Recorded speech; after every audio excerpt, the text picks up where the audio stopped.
தமிழக மக்கள் அனைவருக்கும் அகில இந்திய புரட்சித் தலைவர் மக்கள் முன்னேற்றக் கழகத்தின் சார்பாக வணக்கத்தை தெரிவித்துக் கொள்கின்றேன்.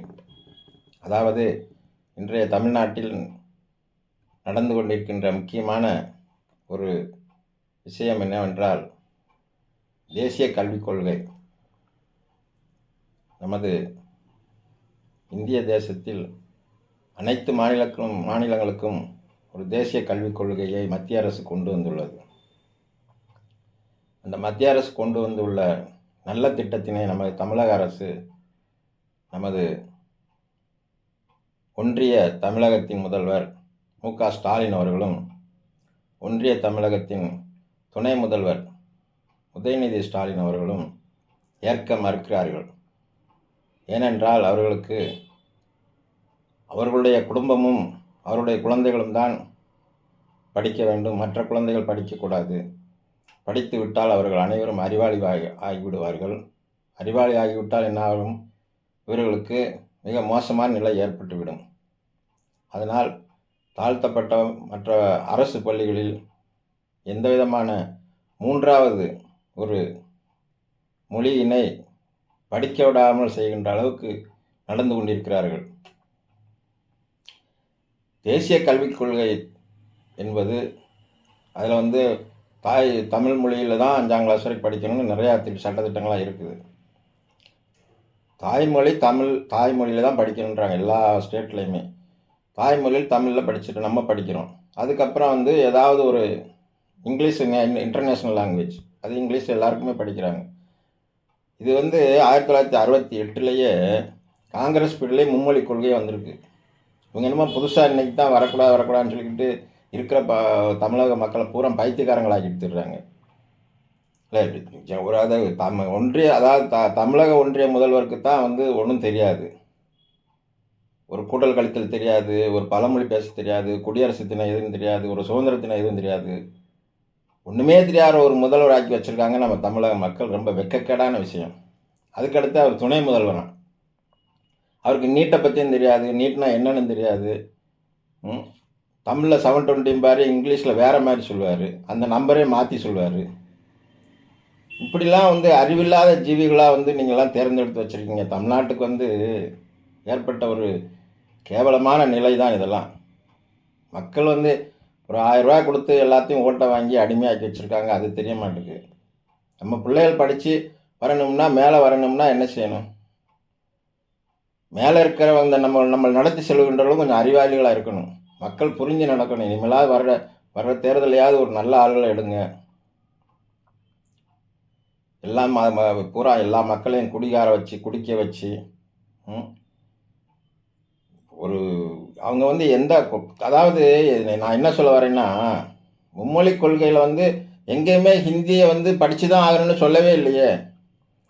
இது செக்ரட்டரியேட்டில் உள்ள ஐஏஎஸ் ஆஃபீஸருக்குன்னு தெரியாதா? இவங்களை எடுத்து சொல்லக்கூடாது, இவங்களுக்கு தான் அறிவு இல்லை. இந்த செக்ரட்டரியேட் ஆஃபீஸ்லாம் அப்படிலாம் எல்லாம் எதுவும் சொல்லலையா? எந்த மொழி வேணாலும் படிக்கலான்னு தான் சொல்லியிருக்காங்க. ஹிந்தி படிக்கணும்னு சொல்லி கம்பல்சரி கிடையாது. ஹிந்தியை திணிக்கலாம் இல்லை அப்படின்னு எடுத்து சொல்ல வேண்டியதானே. ஏன் இப்படி போட்டு அவங்களுக்கு பூரா எல்லாத்துக்கும் ஏன் தான் இப்படி சொல்லி அவங்களுக்கு எடுத்து சொல்லக்கூடாது? அந்த ஐஏஎஸ் ஆஃபீஸர்களுக்கெல்லாம் அவங்களும் கூட சேர்ந்துக்கிட்டு ஜால்ரா அடிச்சுக்கிட்டு தர்றாங்களா? தமிழ்நாட்டோட மானத்தை ஏன் கெடுத்துக்கிட்டு இருக்கீங்கன்னு தெரியல. எங்கேயாவது ஒரு இடத்துல மும்மொழி கொள்கைகளை ஹிந்தி நீ படித்து தாண்டா ஆகணும் அப்படின்னு எங்கேயாவது சொல்லியிருக்காங்களா? ஏன் இந்த மாதிரி அசிங்கப்படுத்திக்கிட்டு இருக்கீங்க நம்மளெல்லாம்? ஏதாவது ஒன்று படிங்கன்னு தான் சொல்கிறாங்க. ஒரு எக்ஸ்ட்ரா ஒரு லாங்குவேஜ் ஏதாவது ஒன்று படிங்கன்னு சொல்கிறது தப்பா? நீங்கள்லாம் உங்கள் பிள்ளைகள் பூரா எல்லா மெட்ரிகுலேஷன் ஸ்கூலு, சிபிஎஸ்சி ஸ்கூலில் பூரா படிக்கலாம், எல்லாம் செய்யலாம். இந்த ஒரு கல்வித்துறை அமைச்சரை போட்டிருக்கீங்க அன்பில் பையன். அவருடைய பையனே தமிழ் படிக்கல, ஃப்ரெஞ்சு படிச்சுக்கிட்டு திரியிறாப்புல. ஹிந்தி படிக்கூடாதுன்னு சொன்னால் ஹிந்தி படிக்கணும்னு சொல்லவே இல்லையே. அவங்க ஏதாவது ஒரு எக்ஸ்ட்ரா லாங்குவேஜ் படிங்கன்னு தானே சொல்கிறாங்க. அந்த புத்தி கூட இவங்களுக்குலாம் தெரியலன்னு சொன்னால் அப்போ என்ன ஆட்சி நடத்துறீங்கன்னு எனக்கு புரியல. இவர் அப்பான்னு கூப்பிடணுமா? எங்கேயாவது கேவலமான ஒரு தன்னைத்தானே புகழ்ந்துக்கிறதுக்கு பட்டம் இவங்களா கொடுத்துக்கிறதுக்கு பட்டம், மக்களாக பார்த்து கொடுக்குறதான் பட்டம். நீங்களா அதை சூட்டுனீங்கன்னா தம்பட்டம். இது ஏற்கனவே புரட்சி தலைவர் சொல்லியிருக்காரு. மக்களாக கொடுக்குறதான் பட்டம்னு. நீங்கள் தம்பட்டம் அடிச்சுக்கிட்டு தெரியுறீங்க. அப்பா அசிங்கமாக இல்லை இதெல்லாம் சொல்கிறதுக்கு. அப்பானா பிள்ளைகளை காப்பாற்றணும். நம்ம இப்போ குடும்ப பிள்ளைகளுக்கு வந்து ஏதாவது ஒரு நல்லா படிக்க வைக்கணும், நல்ல வேலையை கொடுக்கணும். இவங்க நீங்கள் படிக்க விட மாட்டேங்கிறீங்களே, எல்லாரையும் குடிகாரன் ஆக்கிட்டுருக்கீங்க. இதில் அப்பா ஒரு கெட்ட கெடுக்க அப்பா வேற. எல்லாரையும் குடிகாரன் ஆக்கிட்டு இருக்கீங்க. நாட்டில் விளம்பரம் குடிக்காதன்னு சொல்லிட்டு இந்த பக்கம் விற்றுக்கிட்டு இருக்கீங்க. இதுக்கு ஒரு விளம்பரம் வேறு. யாரையும் படிக்கக்கூடாதுன்னு சொல்கிறீங்க. நீங்களாம் அப்பாவா? தெரியாமல் கேட்குறேன். அசிங்கமாக இல்லை உங்களுக்கு? அவருக்கு ஒரு பட்டமா? சின்னவர் வந்து புரட்சி தலைவர் தான் என்றைக்குமே. அவர் சின்னவர்னு கூப்பிடணுமா? என்ன நினச்சிக்கிட்டு இருக்கீங்கன்னு தெரியல. உங்களை இப்படி தான் கூப்பிடணும்னு அசிங்கமாக இல்லை உங்களுக்குலாம் சொல்கிறதுக்கு? கொஞ்சம் கூட வெக்கமே இல்லாமல் பேசிக்கிட்டு இருக்கீங்களே நாட்டில். தமிழ்நாட்டுக்கு வந்த கேவலமான ஒரு ஆட்சி தான் இந்த ஆட்சி. இதுவரைக்கும் நடந்திருக்க ஒரு ஆட்சியிலேயே மிக மிக மிக கேவலமான ஆட்சி நடந்துக்கிட்டு இருக்கு. அசிங்கமாக இருக்குது வெளியில் சொல்லதுக்கு. இனிமேலாவது வந்து மக்களை வந்து ஒழுங்காக படிக்க விடுங்க. அரசு பள்ளியில் வந்து தேர்ட் லாங்குவேஜ் எதை ஒன்று படிங்கன்னு சொல்லுங்கள். அதை விட்டுட்டு ஹிந்தியை திணிக்கிறாங்கன்னு சொல்லிக்கிட்டு இருந்தீங்கன்னு வச்சுக்கோங்க, என் தண்டனை உண்டு உங்களுக்கு. வேணாம், தப்பு பண்ணுறவங்களுக்கு எப்படினாலும் தண்டனை உண்டு. அது எந்த ரூபத்தில் வரும்னு சொல்ல முடியாது. அதனால் புரிஞ்சு நடந்துக்குங்க. இனிமேலாவது புரிஞ்சு நடந்துக்குங்க. மக்களை ஏமாத்தாதீங்க. குடிச்சு மக்களை பூரா உணர்வு இல்லாமல் ஆக்கி வச்சுருக்கீங்க. அதனால் வந்து இந்த மும்மொழி கொள்கையை மும்மொழி கொள்கைக்காகத்தான் அவங்க வந்து நிதி ஒதுக்கியிருக்காங்க. சென்ட்ரல் கவர்மெண்ட்டில் வந்து இதெல்லாம் மும்மொழி கொள்கை, இந்த மாதிரி தேசிய கல்விக் கொள்கைக்காகத்தான் ரூபா ஒவ்வொரு ஸ்டேட்டுக்கும் ஒரு 1000 கோடி 2000 கோடின்னு ஒதுக்கியிருக்காங்க. எனக்கு கோடியை மட்டும் கொடு, ஆனால் திட்டத்தை நிறைவேற்ற மாட்டேன்னு சொன்னீங்கன்னா அசிங்கமாக இல்லை? என்னதான் நினச்சிருக்கீங்க உங்கள் மனசில்?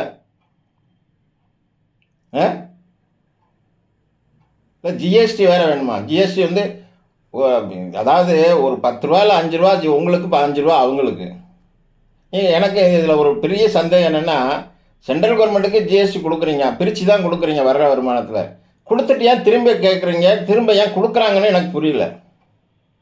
உங்களை மாதிரி தான் அவங்களும் அட்மினிஸ்ட்ரேஷன் பண்ணணும் எல்லா ஸ்டேட்டையும் வர்ற வருமானத்தை வச்சு. எதுக்கு திருப்பி கேட்குறீங்க? அவங்கள ஏன் திருப்பி கொடுக்குறாங்கன்னு எனக்கு இன்னுமே புரிய மாட்டேங்குது. வர்ற ஜிஎஸ்டியில் வந்து ஆளுக்கு பாதின்னு பிரித்தாச்சு. பிரித்த ரூபாயை வந்து நீங்கள் வந்து திரும்ப கொடுன்னு கேட்டிங்கன்னா என்ன அர்த்தம்? இது கொடுக்க மாட்டேங்காங்கன்னு ஒரே சென்ட்ரல் கவர்மெண்ட் பேர கம்ப்ளைண்ட்டு. நீங்கள் என்னத்தையா செஞ்சுருக்கீங்களா? நீங்கள் கரண்ட்டை 3 தடவை ஏற்றி வச்சிட்டிங்க. ஏற்ற மாட்டேன்னு சொல்லிட்டு மாதத்துக்கு ஒரு தடவை எடுப்பேன். நீங்கள் அதை வாங்கி கொடுக்க துப்பு இல்லை. மேலே இருந்து சென்ட்ரல் கவர்மெண்ட் வரியை துட்டை வாங்கி கொடுக்கணுமா? துப்பு இல்லைன்னு சொல்லி அண்ணாமலை கேட்குறீங்க. உங்களுக்கு என்ன, ஏதாவது உங்களுக்கு மக்களுக்கு நல்ல செய்யணும் துப்பு இருக்கா?